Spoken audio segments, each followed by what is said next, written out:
Ang pagiging ina ay itinuturing ng karamihan sa mga kababaihan na isang malaking biyaya at karangalan. Gayunpaman sa kasong ito, kabaliktaran naman sa karaniwan ang pagtrato ng ina sa kanyang kaawa-awang anak dahil sa hindi niya makontrol na emosyon. Magandang araw at welcome mga kakantuhan. Sa mga taong mahilig sa mga true stories, true crime at kakaibang kwento, please subscribe and i-turn on ang notification bell para lagi kayong updated sa ating mga video. Simulan na natin ang kwento. Dumako naman tayo sa Kenya para sa kasong ito na isang bansang matatagpuan sa East Africa. Mga 34 na kilometro mula sa timog na kapital ng Nairobi, mahahanap mo ang maliit na munisipalidad ng Kitengela. Dito naninirahan ang isang babaeng nagngangalang Olivia Nazaren na sentro ng ating kaso.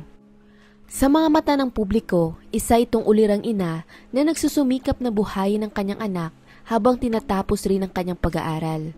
Gayunpaman sa pagkagulat ng lahat, nasangkot ito sa isang krimen na nagdulot ng kilabot sa kanilang buong bayan. Bukod pa doon, mabilis ding nag-viral ang kaso sa social media ng nakaraang taon nang kumalat ang mga video na nangyari sa TikTok. Alamin natin ngayon kung sino nga ba si Olivia at ano ang mga tumulak sa kanya para gawin ang isang karumal-dumal na krimen sa sarili pa niyang anak. Si Olivia Nazaren ay isang 24 years old na babae na maagang naging ina. Subalit sa kabila nun, hindi ito pumigil sa kanya upang ipagpatuloy ang kanyang mga pangarap sa buhay. Sa katunayan, nag-aaral pa nga ito ng kursong commerce sa isang universidad sa kanilang lugar habang pinagsasabay ang pag-aalaga ng kanyang anak. Naninirahan ito sa isang apartment sa bayang tinatawag na Kianyaga kasama ng kanyang boyfriend na siya ring ama ng kanyang 2 taong gulang na anak na babae. Isinilang niya ito noong taong 2021 at pinangalanan nila itong Glory Nyeri.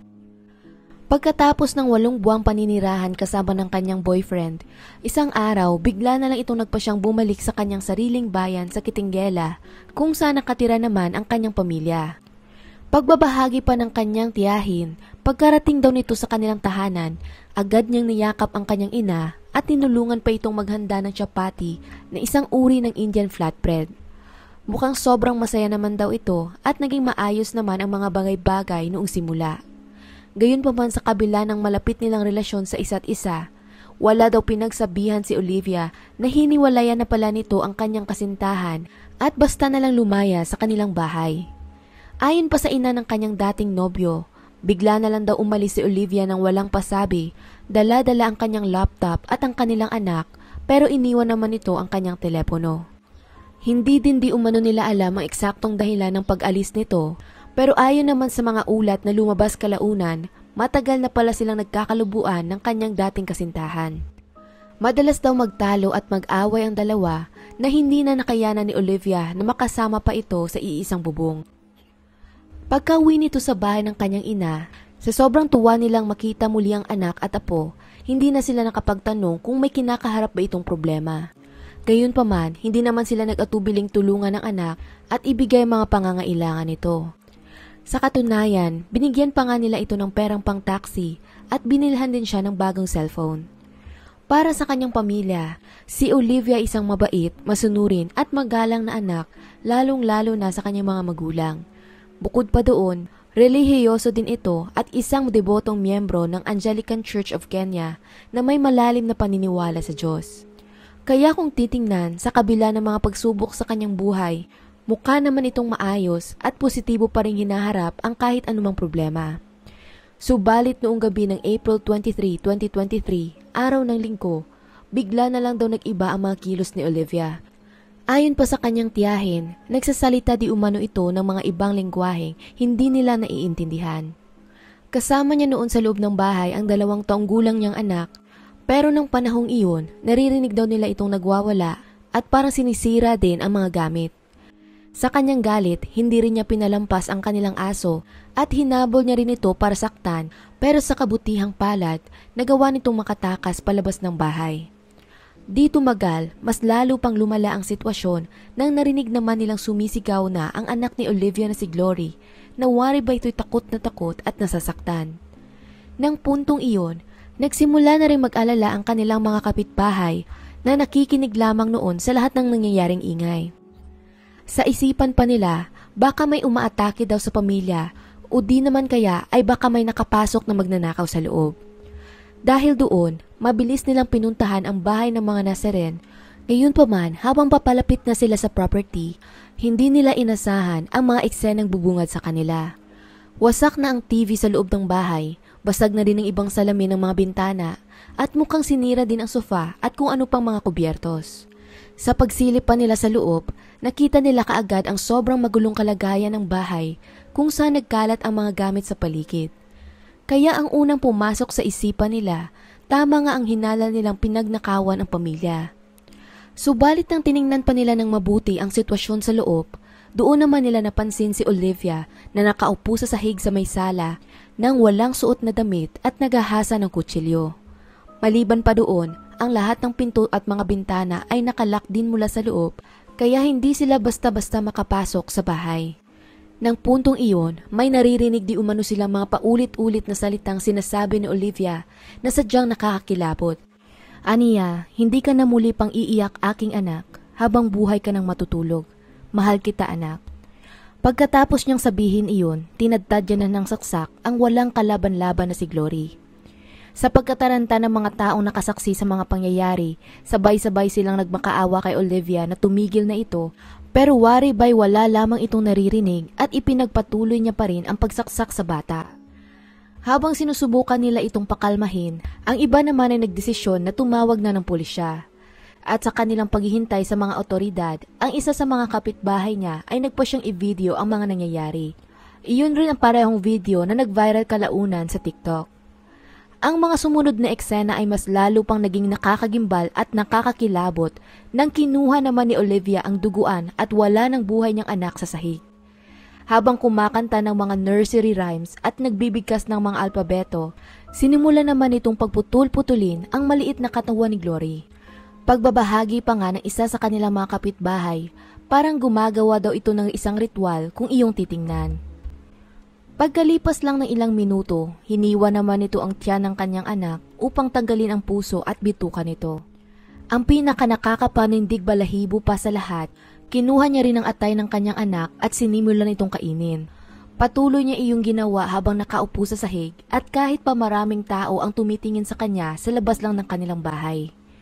Patuloy nilang sinubukang makapasok sa loob pero sadyang nahirapan silang buksan ang lock kahit pa binasag na nila ang glass sa pintuan. Dahil doon, wala na talaga silang iba pang magawa kundi ang maghintay na lamang sa pagdating ng mga otoridad. Pagkatapos ng karumal-dumal niyang pagpatay sa kanyang anak, bigla na lang hinimatay si Olivia at natumba ito sa sahig katabi lamang ng katawan ni Glory. Pagkarating ng pulisya sa kanilang bahay, agad nilang itong inaresto at dinala sa pinakamalapit na hospital at dinala din ng mga paramedics ang putul-putul na katawan ng kanyang anak sa parehong lugar para naman magsagawa ng post-mortem examination. Pagka-aresto sa kanya, sinampahan nila kaagad ng kasong murder si Olivia at siya ay nanatili sa lokal na police station hanggang sa pagdating ng araw ng kanyang paglilitis. Habang ito din ay nasa kanilang kustodiya, halos wala naman silang makuhang impormasyon mula sa kanya dahil mas pinili nitong manahimik at hindi masyadong magsalita. Sa mga sumunod na araw, nagsagawa naman ng investigasyon ang mga otoridad kung saan napag-alaman nila mula sa mga nakakakilala sa pamilya na 2 araw pa daw bago nangyari ang krimen, medyo ibang-iba na talaga ang mga kilos ni Olivia. Noong araw ng Lunes, nakikipagtalo di umano ito sa kanyang mga kapitbahay nang wala namang malalim na dahilan at nang sumunod na araw, nakita naman nila itong sinisigawan ang kanyang anak. Bagaman ito ay hindi normal kay Olivia, hindi naman nila inasahan na kinabukasan pagkatapos noon may mangyayari ng isang karumal-dumal na krimen. Ayon pa sa head ng Kitengela Police Station na si Benson Motay, naniniwala daw siyang bibigyan sila ng korte ng sapat na panahon upang imbestigahan ang kaso. Gusto din daw nilang alamin kung si Olivia ba ay may sakit sa pag-iisip o kung anumang mental health issue sa panahong ginawa niya ang krimen. Dagdag pa niya, ang ginawa daw nitong pagpatay sa sarili niyang anak ay halos hindi kapanipaniwala. Ito rin ang parehong naramdaman ng halos lahat ng taong nakakakilala sa pamilya. Walang sino man ang makakaintindi kung ano nga ba ang tunay na dahilan kung bakit nakayanan niyang gawin iyon kay Glory. May 8, 2023, araw ng Martes, humarap si Olivia sa korte para sa paglilitis ng kanyang kaso at nagbigay ito ng salaysay sa harap ng hukuman na nagpapaliwanag kung bakit niya pinatay ang kanyang anak. Ayon sa kanya, galit daw siya sa kanyang sarili at nagdurusa din siya dahil sa mababa niyang self-esteem. Ito di umano ang dahilan kung bakit niya pinatay ang kanyang anak. Marami na daw siyang pinagdaanan kasama nito at ayaw niya na ito maghirap. Sa pagpapatuloy ng paglilitis ng kaso, nagsagawa naman ang korte ng psychological evaluation upang tignan kung ito ba ay nasa tamang pag-iisip para harapin ang kasong nakasampa sa kanya. Samantala, dahil naman sa pagkalat ng video ng insidente sa social media, kumuha ito ng samot-saring reaksyon mula sa mga tao. Libo-libo ang nagbahagi ng kanilang opinyon tungkol sa kaso, kung saan may ibang nagsasabi na wala daw ito sa katinuan kaya niya nagawa ang krimen, habang may iba naman ang naghihinala na pinatay di umano niya ang kanyang anak upang maghiganti sa kanyang dating kasintahan. Gayunpaman, marami din naman ang nagsasabi na kailangan daw talagang pagtuunan pa ng pansin ang mental health care para sa mga ina, lalong-lalo na ang mga naghihikaho sa buhay. Sa kabila nito, may iba namang nagpahayag ng kanilang galit at bigati sa nangyari. Nagsasabi na dapat magdusa din daw si Olivia, katulad ng pagpapahirap na ginawa niya sa kanyang anak bago ito mamatay. Hindi naman naging madali sa pamilya Nazaren ang nangyaring trahedya dahil sobrang mahal nila ang kaisa-isa nilang apo. Bukod pa doon, hindi lamang sila nawala ng isang mahal sa buhay, kundi ngayon maaaring makulong din ng panghabang buhay ang kanilang anak. Sa korte, ipinaglaban din ng prosekusyon na ang naganap daw na pagpatay ay sobrang brutal na siguradong naapektuhan daw nito ng lubos ang pamilya ng biktima at ang lahat ng nakasaksi. Nagpresenta din sila ng mga ebidensya na naglalarawan ng hindi maayos na mental na kalusugan ni Olivia nang sasabing isa itong babaeng nahihirapang ayusin ang kanyang emosyon. Gayunpaman, nangyari lamang daw ito ng linggo ng krimen at hindi matagal ng sakit na maaaring nagpapahiwatig na maintensyon talaga itong patayin ang kanyang anak. Marahil di umano, nakikita niya ang bata bilang ang punot dulo ng kanyang paghihirap. Pinasawalang katotohanan naman iyon ng depensa at ayon naman sa kanila, ang mental na kalusugan ni Olivia ay resulta ng mga pinagdaanan niyang trauma at mga mental health issues sa nakaraan.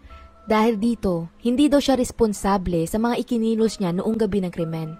Dagdag pa nga ng ipinatawag nilang eksperto, dahil di umano sa estado ng kanyang mental na kalusugan, wala itong kakayahang makabuo ng intensyon para pumatay ng tao, lalo na ang kanyang anak.